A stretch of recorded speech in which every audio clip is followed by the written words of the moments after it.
मैया से हम लोग बहुत पहले विनती कर चुके हैं कि हे मैया, ऐसे लोगों को गंगा नदी नहीं, ऐसे नदी में डालो कि वहां से निकले नहीं और यहाँ देश कम से कम पवित्र हो जाए। ऐसे अपवित्र लोगों से देश को बचाइए। दोस्तों नमस्कार, बहुत स्वागत है आपका चौकस भारत में। मैं आपका दोस्त ब्रजेंद्र।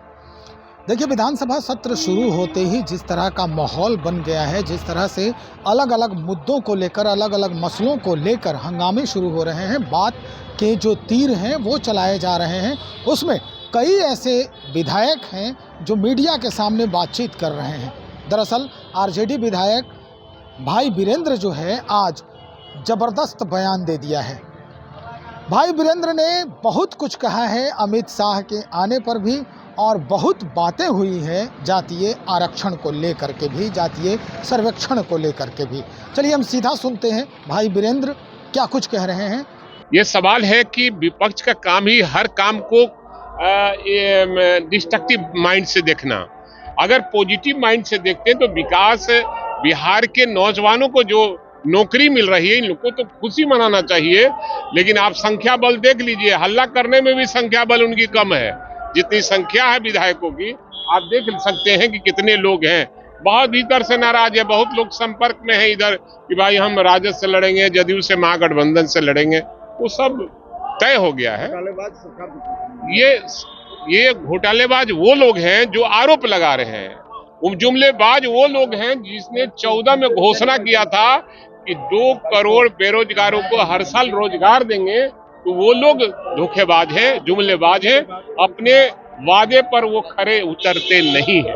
अमित शाह ने छठी मैया से विनती की है कि सरकार की विदाई हो जाएगी महागठबंधन। छठी मैया से हम लोग बहुत पहले विनती कर चुके हैं कि हे मैया, ऐसे लोगों को गंगा नदी नहीं, ऐसे नदी में डालो कि वहां से निकले नहीं और यहाँ देश कम से कम पवित्र हो जाए। ऐसे अपवित्र लोगों से देश को बचाइए। भाई वीरेंद्र जी, अमित शाह ने ये कहा कि मुसलमानों की संख्या जो बढ़ा के पेश की गई, जबकि बीजेपी शुरू से कहती रहेगी मुसलमान। अब सवाल है कि नहीं, देश में राज उनका है, उनको केंद्र से एक जातीय जनगणना कराना चाहिए।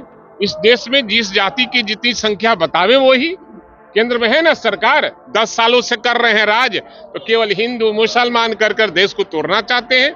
बीजेपी आरएसएस के एजेंडा पर चलना चाहती है और आदरणीय लालू प्रसाद यादव के जिंदा रहते हुए, तेजस्वी प्रसाद यादव और नीतीश कुमार के रहते हुए, महागठबंधन के नेताओं के रहते यहाँ कभी भी तुष्टिकरण की राजनीति नहीं चलेगी और हिंदू मुसलमान की राजनीति नहीं चलेगी। से मांग क्या हो गया? तो पहले ही कह चुके हैं कि हे छठी मैया, गंगा नदी में नहीं, ऐसे इनको तालाब में डुबाइए कि देश कम से कम आजाद हो जाए फिर से।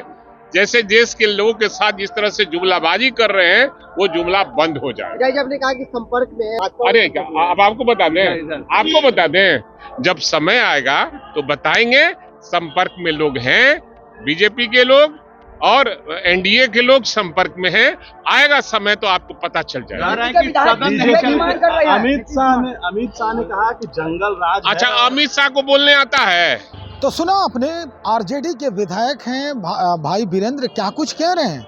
दरअसल अमित शाह आए थे 5 तारीख को। अमित शाह ने जिस तरह से कहा कि विदाई हो जाएगी महागठबंधन की 2024 और 25 के चुनाव में, तो भाई वीरेंद्र स्पष्ट तौर पे कह रहे हैं कि हम छठी मैया से प्रार्थना बहुत पहले से कर चुके हैं कि ये ऐसे नदी में इनको ध्वस्त किया जाए, जमींदोज किया जाए, ऐसे नदी में प्रवाहित किया जाए कि फिर ये कभी उभरे नहीं, फिर ये कभी सामने नहीं आए।